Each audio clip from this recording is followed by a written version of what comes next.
map here. Well, of course, Chinese versus French are a very cool matchup on the water, so I'm kind of curious to see what it is. Okay, I don't know. Just seeing this, I have no idea what map it is. It is, it's Danube River. So it is a water, like a combo water map. And that's actually cool, because seeing those two civilizations interact on the water is going to be interesting. I don't think I've seen this matchup before on a water map. This is probably one of the most interesting water matchups as well, though, because not only do we get the fact that you can kind of wall off sections of it, we've got the fact that you can use exploding ships, fire ships, kind of really get exorbitant value and not necessarily should have done. And it's things like that that, especially I think here for Beastyqt, could kind of win in the game, because you really aren't as scared of the French, I suppose, Hulk push middle game as you would usually. It's based on the fact that this is more of a... How would you even describe the water on this map? It's more for map control than for kind of sheer aggression. Yeah, it is. It's like, it's economy because there's lots of fish. It's just shoreline fish, so they don't harvest so fast. But if you can get full control of the water, of course you get full control over the game. That's kind of a given, right? So you just essentially need to find a possibility to keep your docks alive, just make sure that you can keep fishing, and essentially just you might want to transition to water play later on down the line. So both those cities are actually very good at playing water, by the way. So both the French and the Chinese, of course, they are kind of good on those water maps, though it does take some extra skill to play the Chinese well. So of course, adding some micro to what expectation requirements, right, the Chinese have already on the player is going to just mean that there is a lot of pressure on Mista here, sorry, on Beastyqt here, because he needs to execute a lot of things at once. Just having the water means that you have like additional layer of macro and micro to remember about. So of course it's going to put some extra weight on your shoulders. I think this extra weight on the shoulders here, though, specifically the Beastyqt and TheMista, is we're almost seeing a kind of rising in power levels between the two in terms of APM and micromanagement. Both players who we think are very good micro, also very good macro. Perhaps TheMista has somewhat of a macro advantage here, but we are seeing Beastyqt with this couple of scouts there trying to kind of dock down that dock, get it all destroyed. Not entirely sure how well that will play out for him, but I mean, he's 30% done. Yeah, even this early aggression is it's kind of meaningful, you know. It doesn't cost him anything. It's just annoying, which is great. Like, to annoy your opponent in an RTS game is like a huge advantage. You can just kind of get someone to be furious and just, you know, just force them to do things they don't want to be doing. That's just already a huge win for you. Obviously, it's not like I don't think you can get this dog killed, right? You can just definitely just be annoying, though. You can just force some micro. He can force away some APM. He's actually going to join the third scout to the phrase. Actually, it might be a slightly committed attack, in fact. You can see that 3 scouts, of course, beats 2. So he might force another scout, actually 2 scouts from the Mista here. And this is actually a 50% HP dog, so I'm not too happy about this if I'm Mista anymore, because that's a significant amount of pressure being put on me. It's looking like this dog is about to be destroyed right now. And Beastyqt is, when you're doing this kind of macro, especially when it's aggressive like that, you would like to see something defensively being built up, really. Because if you're being aggressive, you don't have to pay so much attention to what's going on in your base. You can kind of set things up to queue. So here, this is like a very kind of... it kind of grows on itself. It's exponential in a way, because not only are you being attacked, you are necessarily losing APM where you would be able to do things otherwise. Yeah. Now there are 4 scouts for Mista, so it's actually a nice net positive gain for Beastie, I believe, because like you spent resources to buy 3 scouts and you forced 4 out of your opponent. I think that's enough of an advantage already at its own right. So it also kind of forces your opponent to go for professional scouts, because he has already made 4 and you only have 3 scouts. You don't have any pressure on you, actually. There's nothing that you can actually just lose from this place, unless of course you lose the dock yourself, which is kind of unlikely, I think. Yeah, I don't think that he's in a position right now where he's going to lose the dock. I think even his opponent there, that early attack, that kind of annoying attack, as we said, it's probably been repelled. So I think realistically here we're going to see somewhat of a later game focus with these scouts, as we see it, maybe harassing now Beastyqt's fleet, just to try and kind of reverse the APM, you know, say not me, you now. Yeah, and there are actually 4 scouts, so he forces additional scouts from Beastie, as Beastie is going to go up to 5. I think it's kind of going to, it gives me an inkling that we'll see another kind of large commitment here to professional scouts. I don't think they have another choice right now even, because they spend so much money on those scouts that you need to put them to some use at this point, I guess. So pro scouts would be a good solution, though, of course. Both of them are going to be working with an absolute abundance of food. Now you see, Mista is actually floating. He's been actually ready to go up to feudal for quite a while, but only now does he drop the School of Cavalry, kind of busy microing against those scouts. So you can see that even those players do get APM taxed in a way. Now Beastie needs a little bit more time to go up, but he's fine because China built faster, so you can actually just kind of catch up in terms of construction of your landmarks by just having using that bonus, right? He's also going to take a lot of villagers here. He's going to wall off the entrance to this side of the map, so he's actually going to say, okay, this is my water, okay? So you're not going to be able to build anything here. You can try to threaten me with a tower, perhaps, that's the best you can do, but you're not going to be able to cross this river because there's a Barbican, and there's also this kind of wonky defensive wall, so there's no way for units to pass across the river here. So, it's, I mean, for water units to pass, so there's no way that Hulks can be actually on the aggressive side here. Actually, there's a nice micro battle in the meantime, so Beastie is actually putting on some pressure, and he's trying to actually capitalize on this docks. He might actually take it down at some point. I believe he might take that down. I think for Beastie right now to be kind of projecting so much map control, to be walling off places, especially against the French and kind of pushing towards the middle game, maybe the 6 to 17 minute mark where you can start building hulks. This is particularly effective. If he does indeed get that dock down, I'd say we're maybe 1 or 2 steps away from a surrender, maybe, right? Yeah, I mean, he's just at least forcing his opponent to do something defensively, right? So Mista is gonna go up to a knight now. So this means that Beastie has a limited amount of time now to actually contest this dock, right? So that's kind of the thing. I think he's just Mista's gonna be walking those scouts up just to kind of prevent any extra damage from coming down. I'd really like to see some villagers pulled, actually, because villagers are relatively sturdy, you know, they take only 4 damage per attack, but it's actually this dog is gonna die! It's actually Beastie who takes the micro battle home. He's gonna be able to take the dog. For Beastie to take that dock, I think, is both indicative of his skill in terms of kind of innovation and just doing things that you might not necessarily like. You see these walls he's building up while he's done that. These walls are almost redundant now because those docks are down.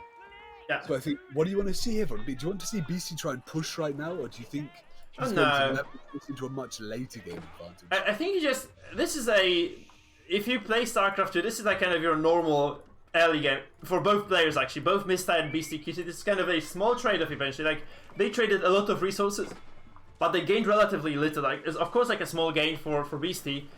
Essentially, it just boils down to 150 wood, right? And some stop production on the fishing boats.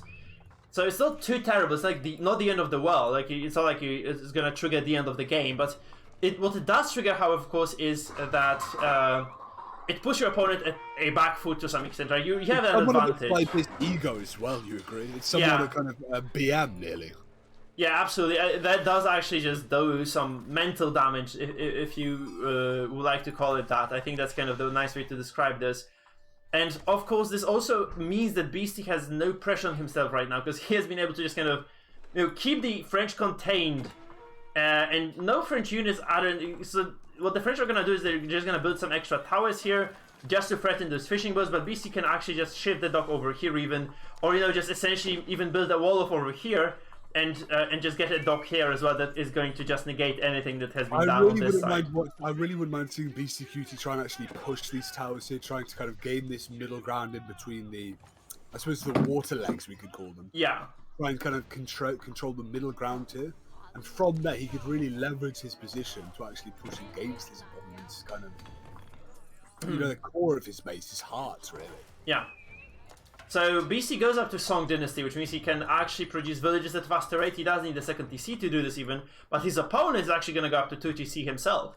So Mista is actually going to extend his control, I guess, or just kind of maybe just retain his control, just kind of play even at least, go up to even state by oh no, this ship is dead. That's terrible, actually. That's quite bad, because losing this ship is of course just going to mean that these boats are no longer safe. I mean, the Mista was never a kind of naval power in this game to start off with, so to lose, I suppose, his only piece on the chessboard there was particularly punishing for him. Yeah. So you can. That's what Beastie actually is gonna do. Look at this. That's what I said. You can just wall off this section of the river, and once it is actually done, once it's kind of those walls go down, you can actually just build another dock here, which he's gonna do, and he's just gonna transfer those boats over there, like via the bottom of this wall off. Which means that he can just lose this dock, he doesn't care, right? He can also just kind of keep recruiting units because they can just flow right down the river here. And this means that this huge investment in towers is essentially not going to, pay too much in terms of dividends.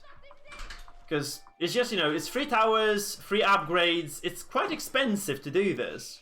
They're kind of not doing much other than this, like, tick, tick, tick. I mean, eventually it could kill the dock, but it won't kill the dock, No, it's just kind of annoying, I think. So you can just, I think if you're BC, you're just kind of, as I said, delete these walls, just kind of get those boats across, just start pushing it at a location that isn't frustrating to use. At the same time, there are also some scouts who are probably just kind of checking out on the base of TheMista, and honestly don't see anything too intriguing or scary, right? It's just two TCs. I really wouldn't mind seeing Beastyqt try and actually control this middle ground again. I mean, we've described it as annoying before, but it would be a particularly useful place to kind of stage the attack into the enemy base. Right, you've got all of these walls set up around, which means that your opponent can't project a naval force into you at least.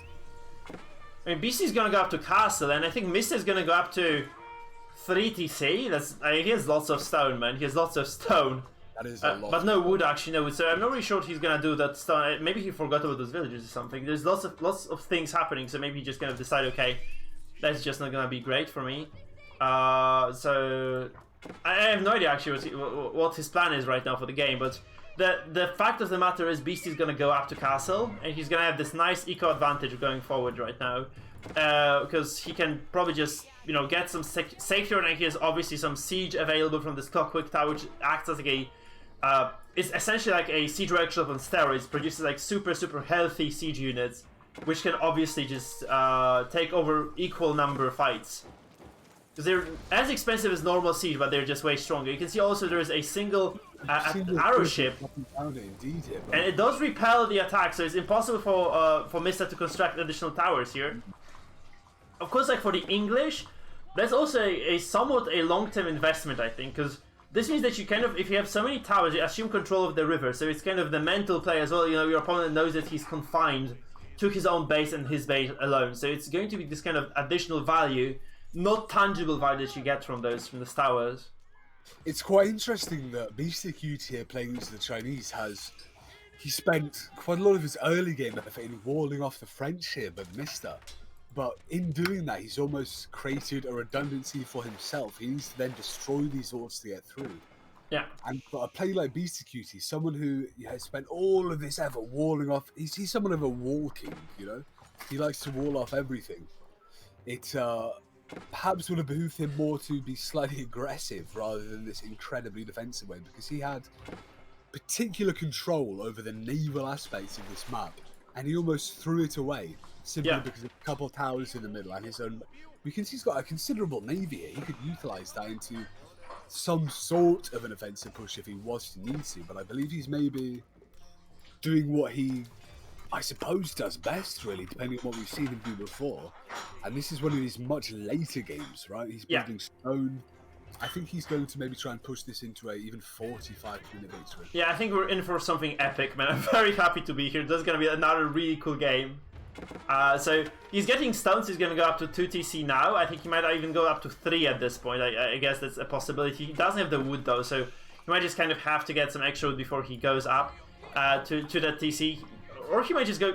You know what? He might be going for a keep. I might be wrong here. Because he's going up to 800, I think. He might be right, to be honest. I think he might be trying to push a kind of aggressive keep strategy now. Mista's on triple TC. How often do we see a triple TC? Not at all. Like, this is crazy. It's actually one of the weirdest games, because I think they're playing off script. Like, games are generally kind of... both of you say to each other, okay, should we just build our base and then 35 minutes in we attack? Yeah, let's go. Sim City, baby, right? Anno 1800. Let's go. Triple TC again for the Chinese as well. There's going to be a crazy game. It's going to be a lengthy one as well. Because the scary part for you, if you're actually the attacker here, is obviously what you have already mentioned, those expo boats, right? So those explosive ships, they can obliterate your entire army. Like, within like a split second, you just kind of don't pay attention. You try to cross this river, you're dead. So the only safe path obviously leads around this river, right? This kind of fork or whatever you call it, right? So you have to just take the long path around in order to be able to accomplish anything at all here. So this means that unless you are obviously feeling like a gambler, then you can try to sneak through this shallow, but if you have any slow unit, it's gonna just drag you down most of the time, so not good stuff at all. I think Beastyqt is somewhat of a gambler, but he's very, very... We've seen the risk-reward be kind of very off-balance lately. But I think when Beastyqt plays, his risk-reward is very, very on point. I think that's why he takes so long to eke out a victory, no? Yeah, in many cases, especially if he loses now, he's out of the tournament. And I think he wants to win the tournament, so obviously not the greatest thing in the world. I also am not sure how much benefit you get from the triple TC as the French, because they're producing villages so fast that I don't think he needs the third one. Unless he kind of anticipates he's going to go late, and he's going to start losing villages later down the line. And it's obviously going to make sense, because, you know, recuperating from those villages goes way faster with triple TC than with double. That's kind of a given, I guess. Stone walls! Oh, shit. It was almost a... If you do it, I'll do it too. I think he maybe scouted the triple TC from his opponent and went, well, if we're pushing into this kind of late game, I should probably also build the TC, you know? Yeah. Man, that's crazy. So we're going to have the map being stripped of relics as well, so it's going to be... I'm not really sure how the count is, because I have not really noticed that, but both players very close to going up to Imperial, by the way, so both of them are actually just... on the verge of aging up. TheMista can click up right now. Beastyqt needs additional few seconds, honestly. And he's also going to be able to do that. Beast is actually good with the relics, I think. Back though, exactly. Yeah, I think Beastyqt here, he's in the position wherein if he kind of gains some leverage on the field, he's already got this naval advantage, but right now he's being walled in quite heavily. Yeah. We've seen an awful lot of TheMista's walls, and TheMista is a player that we've seen him on the aggressive stance an awful lot, and that means he's often winning. So you really need to kind of counter that tempo, and even now we see some of TheMista's boats directly sailing into Beastyqt's territory. Yeah, because TheMista has built a dock here. He has built a dock. He's using demolition ships to actually just kill off some additional fishing ships. You can see that is actually quite effective, but again, the question is like, I don't think this matters too much at this point, because fishing with those, like, on those regular shoreline fish is just as fast as just normal regular fishing. So, yes, it's effective because you can produce from dock, which is cheaper than the TC. But I think at this point Chinese don't care. I honestly think the Chinese don't care, because they just have a lot of, villages on the ground. Like you can see 91 villages for BC is just gonna go up to 120 in a matter of seconds. Though TheMista is already there. That's the problem, right? TheMista is like slightly better economy, so for a while at least in this game he's going to have more. You can see why TheMista is walling in Beastyqt here.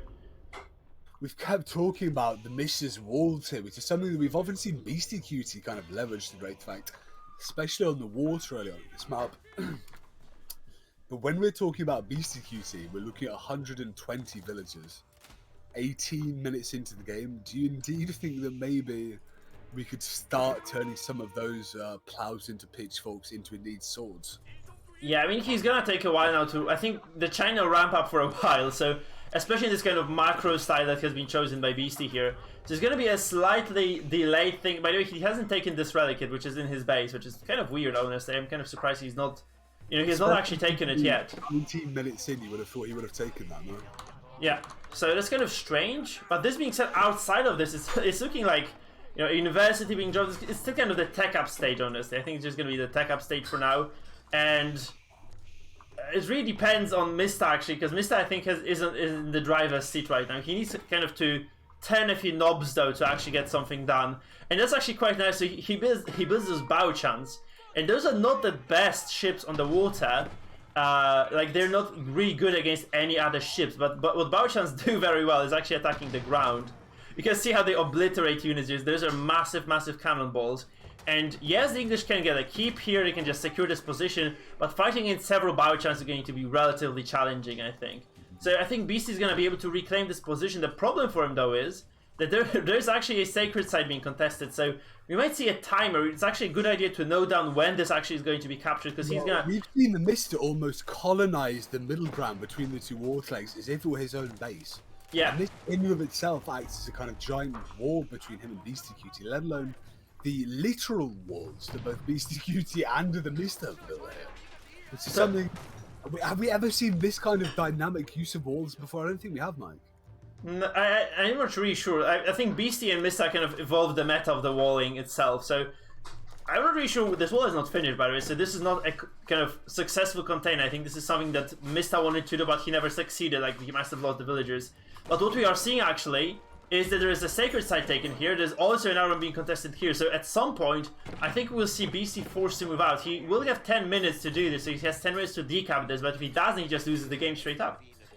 So you see the monk being produced over here, by the way. This is actually a problem because it was capped, so once this goes down, I think we're just gonna note down the time specifically, because that time is going to be very, very pivotal, because if that timer just kind of is not resolved, Beastyqt just naturally loses the game.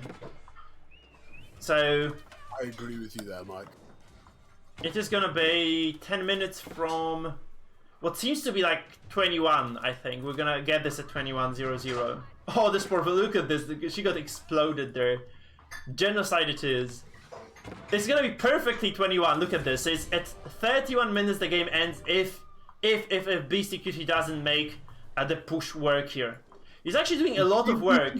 Almost, I don't want to say kind of reluctant to push it, but we've seen him have many opportunities wherein he could have capitalized on his position and really pushed forward, but he was, I suppose, thinking too late game oriented. He was trying to build his own position as his base rather than push forward. But realistically, if you allow your opponent to gain such a foothold, when you come into this kind of territory, this is the position you're in. You push so far back with these 3 bow chants trying to essentially win the game with 3 big ships. And when your own walls are working against you, that's not something that effective for you. Yeah, there's also some fleet on the other side, so it's not like you can just kind of waltz in with those bow chants and take over this middle section of the map. Not yet, anyway. We need to win the water first. To do this, of course, it's actually very cool infrastructure. You can see, like, this looks like almost an organic city right now. You can see the fishing boats, the docks, you know, the towers, the walls. It's kind of cool to see this kind of infrastructure being present in the pro game. It does feel like SimCity a bit, but the reality is 9 minutes left for Beastyqt. And he doesn't have enough forces to contest anything at this point, but he's actually getting cannons.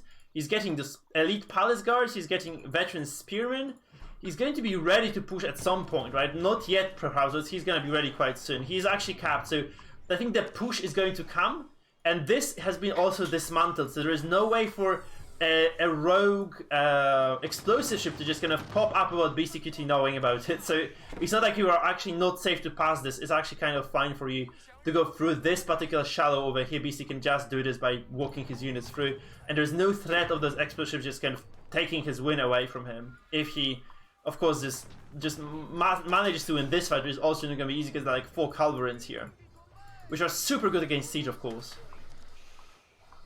It is so fun to watch Beastyqt and TheMista, because TheMista we can always consider like a proxy for the kind of the meta player, the fantastic guy who knows exactly what to do and when to do against someone who's almost slightly more innovative, if we would like to say that word. And to see them engage in such warfare where Beastyqt, apologise for is somewhat reluctant to pull the trigger really in these attacks here. Yeah. And we've seen TheMista gain advantages where I don't think he could have got them against someone who was slightly more aggressive, you know. He kind of got free advantages where he shouldn't really have got them. And now it's actually some pressure being put on by the way by Beastyqt. So he's going to actually just break this wall, just kind of go through the water. I think it'd be a nice idea to wall this off. If you're Beasty right now, you can just wall this kind of section of the map off completely, and then you're kind of safe. There are actually 3 explosive ships being used here. No, there's actually 1 fishing ship as well. So they don't get through. There's a single fishing boat, suicidal apparently, just kind of walking past. And Beastyqt is also going to dispose of that. This means that there's a keep being built, by the way, by TheMista once again here, which is not going to be easy to defend, I think. It's not kind of an easy position to retain if you're against the siege boats by Beastyqt. So Beastyqt I think Beastyqt should start fighting. Because, yes, you can win the fight and lose the game if this is still not decapped. So if your opponent's kind of persistent enough, even if you win a fight, like a single fight, you're still gonna lose. So I think if you're Beastyqt, you just want to start trading. Like, units. I think if you're on BC, you definitely would start trading right now. Oh, never mind. So he's gonna go rogue. That's what. This is doing a giant attack here on this sacred side and this keep here. Do you think he's gonna take it? Yeah, of course. Like, this is something that is not anticipated. So that's where TheMista has put all the eggs in this bucket over here. He said, "Okay, like, come at me, bitch." And Beastyqt came at him, but from another angle. You see that this is the thing, like, this guy has, like, so many new ideas as to how the game is supposed to be played. By the way, this is actually quite annoying, I think, for Beasty, because those cannons, this is too narrow for them to pass, so that's not easy at all to kind of manage. Sorry, I have to ban a bot on YouTube, so give me a second. But it's not as easy to do as it seems, for that reason, right? So he has to just go around all the way to actually reach that place now, so it's obviously not the greatest. The game is supposed to be played. This is not the greatest thing in the world. Sorry, I just have to ban this freaking bot, guys. I think right now the Beastyqt is starting to initiate his kind of, we say almost a mid to late game, but realistically with the kind of tempo of games we've seen, 25 minutes in, is very much very late game here. Yeah. And to see Beastyqt consider this his kind of axiomatic push time is very indicative of him as a player. We've seen it before with his giant wall-off strategies. He's a guy that doesn't mind just waiting. Really waiting for 25 minutes to be even the beginning of his game, you know? He doesn't consider the game started until he's got cannons on board. Yeah. And you can see actually that, yeah, this game has been just kind of resolved for now. It's not like the game is over in any way, because still, you know, Beasty is not really going to reclaim the control of the middle for a while. So that is the scary part for Beasty, right? He's not like out of the woods yet. He still has to deal with this force. The problem is that there's actually very few cannons here, so it's gonna be difficult to fight. I'm not sure what those guys are doing, but I think Beasty's going on the offensive here. Actually, he's just gonna get a keep as a backup. He's just gonna move those villagers, because you have to remember, by the way, there is a limited amount of resources on the map, so actually contesting any sort of gold sources on this map is going to be absolutely huge for both players. We talk about the zero-sum game concept quite a lot, because traditionally in mirror matches, but in a game like this where every resource on the map will be used, this kind of zero-sum game context really comes into play. You know, this game might... opponent. I just wanted to say, this game might end sooner than we think. Because I agree with you, actually. Because there's a cannon push coming here. If you lose all your landmarks, you lose the game. And I'm not sure how exactly Beasty is gonna stop this at this point, because there are so many Culverins here, and that it's gonna be hard to stop these, actually. Beasty has a giant attacking force, but again, it's an attacking force. Oh no! I think Beastyqt is trying to do this kind of backdoor push while TheMista is also pushing. Yeah. So the problem is that actually there is a hole, so Mista walled this off, but there is, once villagers chop down the trees, of course this becomes passable terrain. Then this is going to be a complete massacre, and this is actually just really nasty stuff for TheMista. He's gonna lose a lot of those villages. Of course you can make them back. Recreating villages right now is not a big issue, I think. But obviously losing any sort of kind of focusing economy to deal with this attack, especially that you don't expect it in the first place, is going to just, you know, absorb some resources from you. So Beasty is going to take over the sacred side, by the way, which is absolutely amazing for the Chinese, because then you match your opponent in this kind of passive gold income, and you have also taken over them on most of the relics on the map, which is obviously just kind of good for you as well. We see there are no actual incendiary arrows upgraded yet, though, and there's actually a huge Chinese force attacking. You can see there's a massive number of elite guards.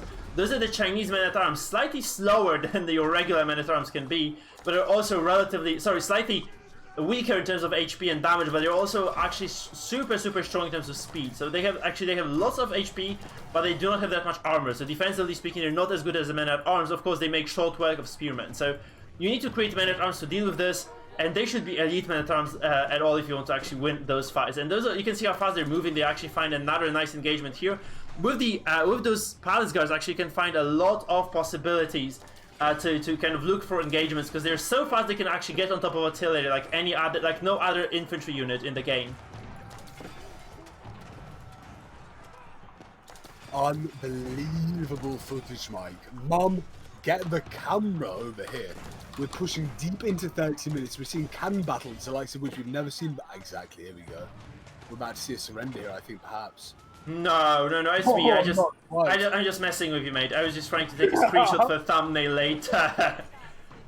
These pushes by these cannonry, I think, really are likely to take out, I think, all of the landmarks, Mike, right? We've seen Beastyqt put up such an incredible push here. But realistically, it's this kind of one concentrated, middle-of-the-line push through this landlocked area here in between this Yeah. water. I kept saying he really needs to try and take control over. Has leveraged the Mister in position where he can attack essentially whenever he wants to. He can just walk directly over. The Whereas problem. Yeah, the problem for Beastie is those Calvaries, they're like the old Springles, so they have a lot of base damage. The old Springles were basically like almost one shot. Oh my god! No! This is, oh shit, this is complete turnaround. So this is the game-saving play for Oh! No, Mista just gives up! Yeah. He lost all those cannons. I'm not really sure if this was GG, but he just gave up. Oh, come on! When, do you remember we have seen in a game... What the hell? Beastyqt is almost the spiritual successor of Kazvar just due to the victories we've seen. And Kazvar has made a play like that before. Oh my Get god. into these kind of games. One simple push can make your opponent go, oh, for fuck's sake, I am done, Mike. You know what I mean? And I think in a situation like this, losing that push, really, especially when you're under pressure on kind of the eastern wing when you didn't think you would be, I think that might have pushed